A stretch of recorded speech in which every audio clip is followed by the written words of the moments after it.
ఖచ్చితంగా. ఇదిగో ఒక ప్రేరణాత్మక రైతు కథ తెలుగులో. ఒక చిన్న గ్రామంలో రామయ్య అనే రైతు ఉండేవాడు. అతని వద్ద ఉన్న భూమి ఎక్కువ కాదు, వర్షం మీదే పూర్తిగా ఆధారపడే పరిస్థితి. ప్రతి సంవత్సరం పంట పండుతుందో లేదో అనే భయం అతని కళ్లలో కనిపించేది. అయినా రామయ్య ఒక విషయం మాత్రం ఎప్పుడూ వదల్లేదు: ఆశ. ఒక సంవత్సరం తీవ్ర కరువొచ్చింది. చుట్టుపక్కల రైతులంతా ఇక ఈ భూమిలో ఏమీ పండదు అంటూ చేతులెత్తేశారు. కాని రామయ్య మాత్రం భూమిని చూసి, "నువ్వు నా తల్లిలాంటిదానివి, నిన్ను వదలలేను" అన్నాడు.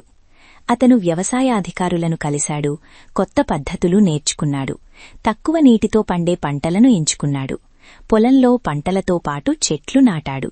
వర్షం పడకపోయినా భూమిని నమ్మి శ్రమను ఆపలేదు. చుట్టుపక్కల వాళ్లు నవ్వారు. ఇలాంటి పరిస్థితుల్లో వ్యవసాయం ఎందుకు అన్నారు. కాని కొన్ని నెలల తర్వాత ఆశ్చర్యం జరిగింది. రామయ్య పొలంలో పంట పచ్చగా విరబూసింది.